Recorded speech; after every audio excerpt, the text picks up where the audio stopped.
Hello दोस्तों, कैसे आप लोग? उम्मीद करता हूँ कि बहुत अच्छे होंगे और तैयारी भी आप लोगों की बहुत जोरदार तरीके से चल रही होगी। तो आपकी तैयारी को चार चांद लगाने मैं आप लोगों के साथ आ चुका हूं। मैं कुछ साइंस के महत्वपूर्ण प्रश्नों को आपके सामने लेकर के आज प्रस्तुत हुआ हूं, जिसकी संभावनाएं सबसे ज्यादा है बोर्ड परीक्षा में पूछे जाने की। भगवान तो हम है नहीं कि कह दे कि 100% आएगा। बहुत लोग कह देते हैं कि 100% आएगा। 100% की गारंटी सिर्फ वही जानते हैं।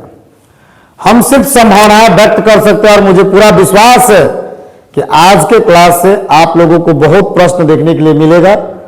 तो मैं ज्यादा समय नहीं लेते हुए आपके प्रश्न को आपके सामने प्रस्तुत करता हूं।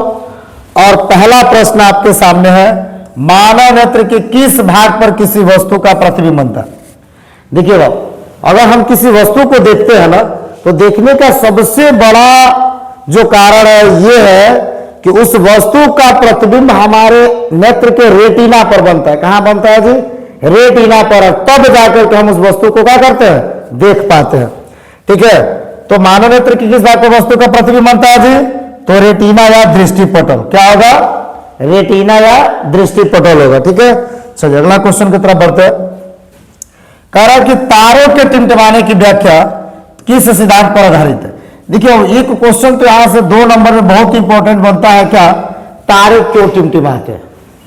तारे क्यों टिमटिमाते हैं? तो वहां भी हम लोग उत्तर देते हैं कि तारे वायुमंडलीय अपवर्तन के कारण टिमटिमाते हुए प्रतीत होते हैं। यानी सीधी सी बात है कि अपवर्तन का जो नियम है ना, वो इसको क्या करता है? वो व्याख्यात करता है। क्या करता है? व्याख्यात करता है। यानी अपवर्तन के सिद्धांत से, ठीक है, अपवर्तन के सिद्धांत से ही तारे के टिमटिमाने की क्या किया जाता है? व्याख्या किया जाता है। चलिए अगला क्वेश्चन हम लोग देख रहे हैं। मोटर गाड़ी के चालक के सामने रहता है। देखिए, मोटर गाड़ी में जो ड्राइवर होता है ना, वो चलाता है, तो आप देखिए उसके सामने एक दर्पण लगा रहता है, जिसके सहारे वो पीछे के सभी वस्तुओं को आसानी से क्या कर पाता है जी? देख पाता है। और वो दर्पण होता है क्या जी? उत्तल दर्पण। क्या होता है बाबू? उत्तल दर्पण होता है। चलिए अगला क्वेश्चन है, मोटर कार के हेडलाइट में किसका प्रयोग होता है जी? जो हेडलाइट होता है ना, ठीक है, उसमें कौन सा दर्पण रहता है बाबू? अवतल दर्पण रहता है जी। कौन सा दर्पण रहता है जी? अवतल दर्पण रहता है। चलिए अगला है, समतल दर्पण द्वारा बड़ा प्रतिबिंब होता है जी। आपको पता होगा बाबू कि उत्तल दर्पण में हमेशा आभासी प्रतिबिंब बनता है और वस्तु से छोटा प्रतिबिंब बनता है। अवतल दर्पण में आभासी और वास्तविक दोनों बनता है, वस्तु से छोटा और बड़ा और बराबर भी बनता है। लेकिन समतल दर्पण में जो वस्तु होता है ना, हमेशा वस्तु के बराबर बनता है और वो हमेशा आभासी यानी काल्पनिक होता है जी। कैसा होता है? काल्पनिक होता है। कैसा होता है? काल्पनिक होता है। चलिए अगला क्वेश्चन है, लेंस की क्षमता का मात्रक होता है। बहुत अच्छा प्रश्न कहा जाएगा क्योंकि बहुत बार आपके एग्जाम में पूछा गया। ठीक है, बहुत बार आपके एग्जाम में पूछा गया। तो ये जो है ना, क्या होता है बाबू? डाईऑप्टर होता है जी। क्या होता है? डाईऑप्टर होता है। क्या होता है जी? डाईऑप्टर होता है। चलिए अगला क्वेश्चन की तरफ हम लोग बढ़ते हैं। कह रहे हैं कि प्रकाश की किरणों का पथ दर्शाने वाले चित्र को कहा जाता है। देखिए, जो प्रकाश किरण होता है ना, उसके पथ को दर्शाया जाता है ना, उसको किरण आरेख कहा जाता है। क्या कहा जाता है जी? किरण आरेख कहा जाता है। किरणों को जो प्रदर्शित किया जाता है ना जिस पथ से, उस पथ को क्या कहा जाता है जी? किरण आरेख। और जब वो किरणें एक साथ जुट जाती है ना, तब उनके समूह को किरण पुंज कहा जाता है। क्या कहा जाता है? किरण पुंज कहा जाता है। देखिए, कह रहा 2 डायोप्टर क्षमता वाले लेंस की फोकसांतर होता है। अब एक चीज ध्यान दीजिएगा बाबू, जो लेंस की क्षमता होती है ना, वो 2 आधार पर देखा जाता है, सेंटीमीटर और मीटर। अगर आपका फोकस दूरी सेंटीमीटर में है तो P बराबर 100/f होता है।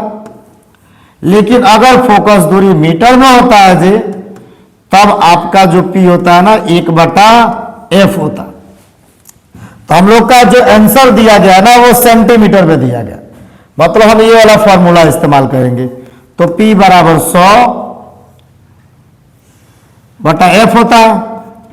अब कह रहा है कि क्षमता दिया हुआ है 2 डायोप्टर, तो P के जगह पर हम 2 रख देंगे और 100 अब बटा क्या होगा? F एफ यहां आ जाएगा, एफ के जगह पर चला जाएगा 2, यानी कितना हो जाएगा भाऊ 50, यानी एफ का मान कितना हो गया जी 50 सेंटीमीटर। कितना हो गया 50 सेंटीमीटर हो गया। ठीक है, अगर किसी भी प्रकार का आपको दिक्कत लगता हो तुरंत आप कमेंट पे मैसेज कीजिएगा, मैं आपकी समस्या का समाधान करूंगा।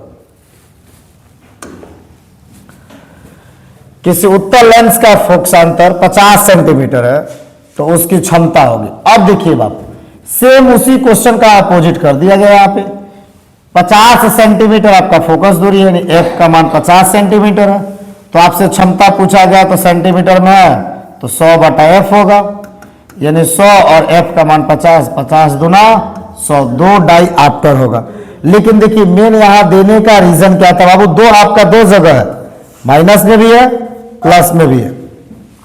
तो आपको पता होगा ना कि उत्तल लेंस की जो क्षमता होती है धनात्मक होती है और अवतल लेंस की जो क्षमता होती है ऋणात्मक होती है। तो आपका सत्य क्या होगा डी, ऑप्शन नंबर डी, +2 डाईऑप्टर। क्या जी +2 डाईऑप्टर। चलिए अगले क्वेश्चन की तरफ चलते हैं।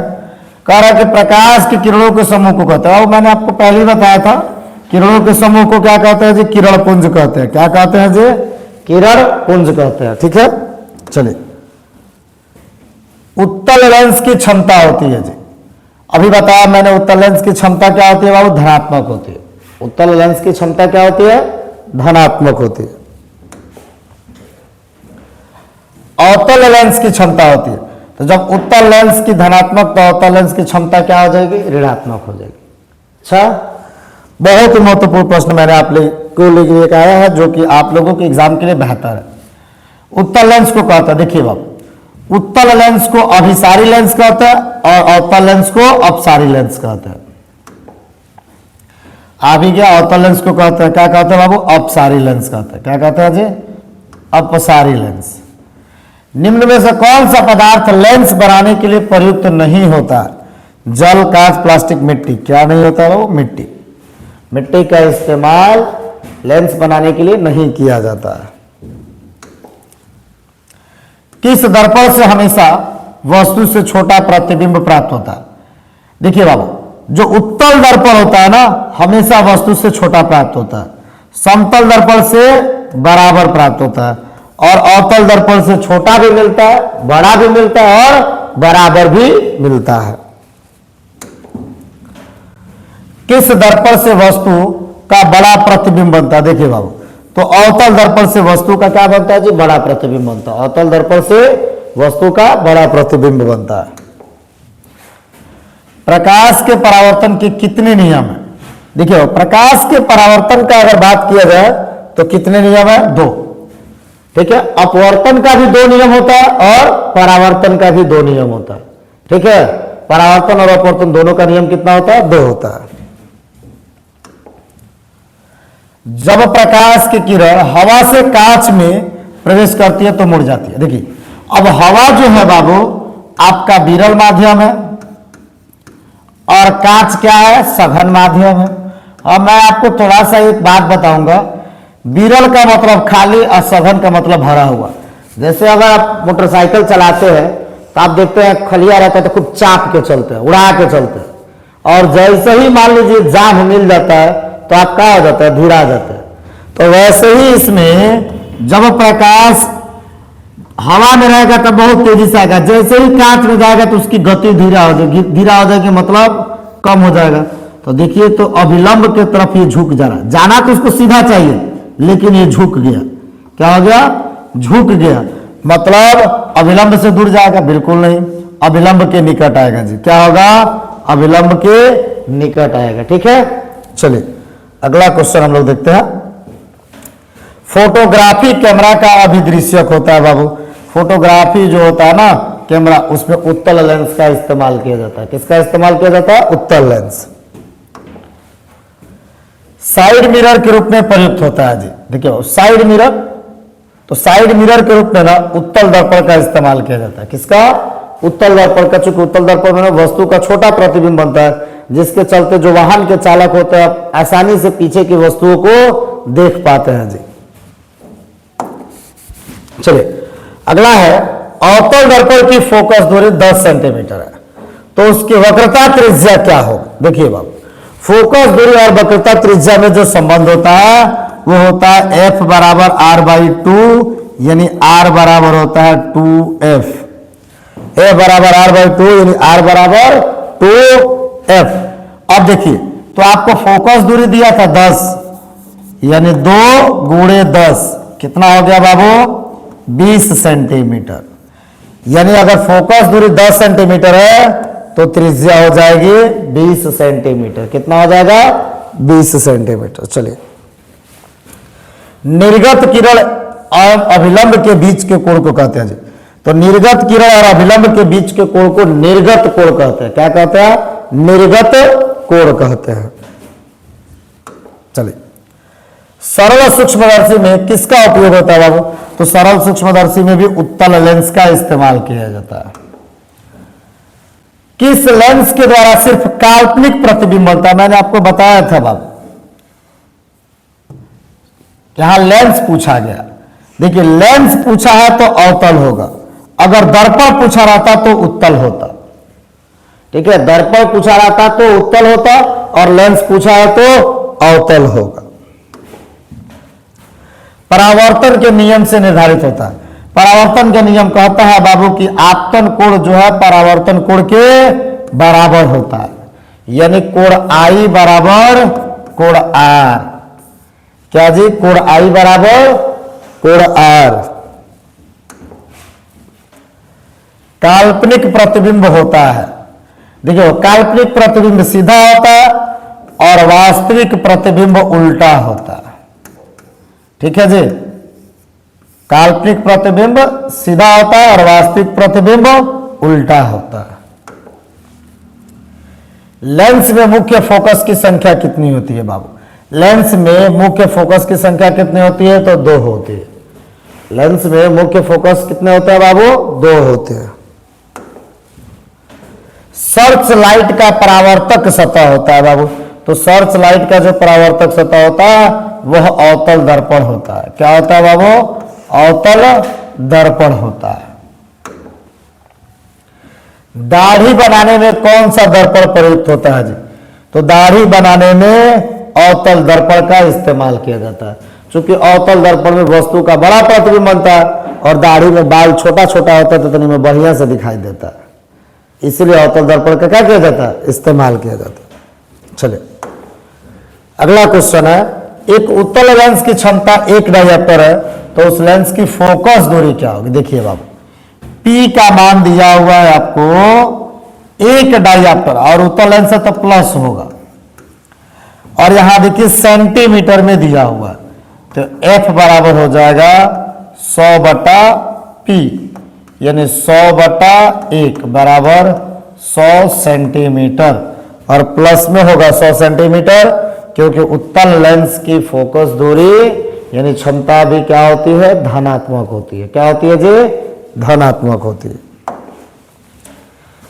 कह रहा है कि किसी गोलीय दर्पण तथा किसी पतले गोलीय लेंस दोनों की फोकस दूरियां -15 सेंटीमीटर है, तो दर्पण तथा लेंस संभवतः, देखिए बात, अगर फोकस दूरी माइनस में है, अगर फोकस दूरी माइनस में है तो आपका लेंस और दर्पण दोनों क्या होगा? अवतल होगा। क्या होगा जी? अवतल होगा। ठीक है, चलिए, प्रकाश के अपवर्तन के कितने नियम होते हैं? तो प्रकाश के अपवर्तन के 2 नियम होते हैं। प्रकाश के अपवर्तन के कितने नियम होते हैं? तो 2 होते हैं। किसी माध्यम में अपवर्तनांक का मान होता है जी n बराबर sin I/sin R। और ये क्वेश्चन आप लोगों के लिए है जिसका आंसर आपको कमेंट बॉक्स में देना है कि एक उत्तल लेंस होता है सभी जगह पर समान मोटाई का, बीच की अपेक्षा किनारों पर मोटा, या किनारों की अपेक्षा बीच में मोटा, या इनमें से कोई नहीं। इसका आंसर आपको कमेंट में करना है। फिर हम लोग मिलते हैं अगले क्लास में अगले महत्वपूर्ण क्वेश्चन के साथ। तब तक आप अपनी तैयारी को बेहतर तरीका से करते रहें।